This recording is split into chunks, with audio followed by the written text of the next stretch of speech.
Selamat bertemu kembali dengan saya Respati STK Ratri, anak-anakku tersayang, mahasiswa-mahasiswi Universitas Satya Negara Indonesia yang saya banggakan.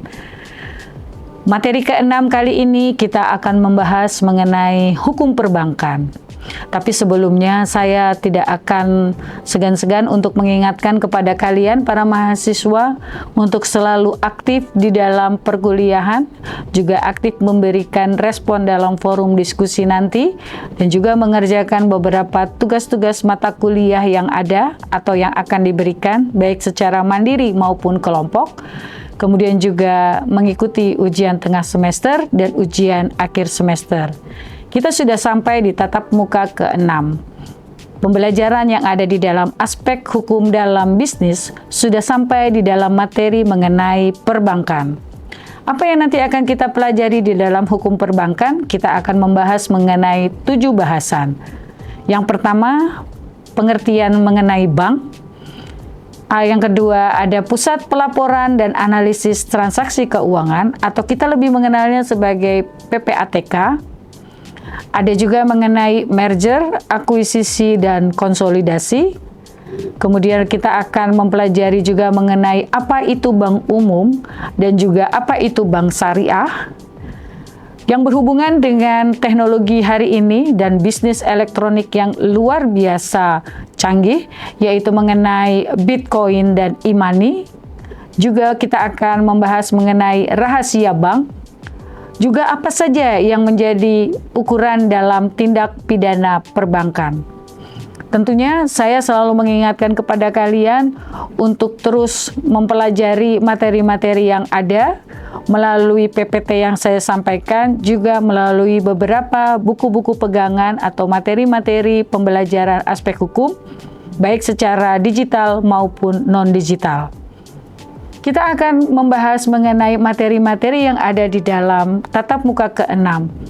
Pengertian bank itu bisa kita pelajari secara umum, secara garis besarnya, dan juga secara menurut peraturan perundang-undangan yang berlaku, juga pendapat dari para ahli hukum, juga para ahli ekonom.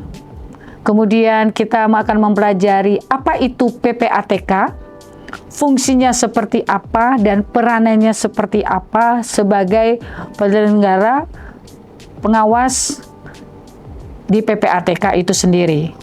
Kemudian nanti kita akan mempelajari mengenai merger, akuisisi, dan konsolidasi.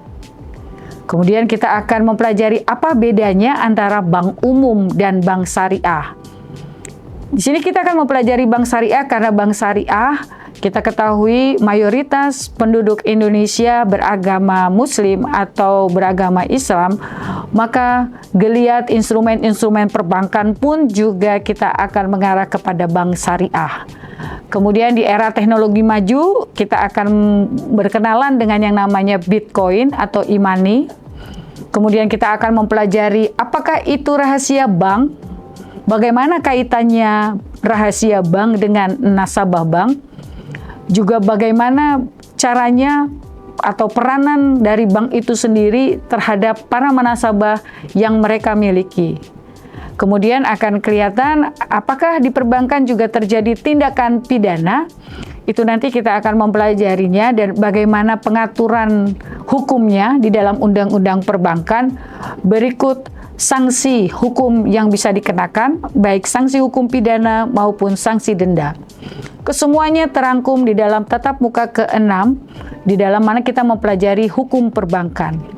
Semakin hari, semakin kita mempelajari apa yang penting di dalam aspek hukum dalam bisnis, saya berharap kalian makin mempunyai wawasan mengenai hal-hal yang kita telah sampaikan dari pertemuan ke-1 sampai ke-6 ini.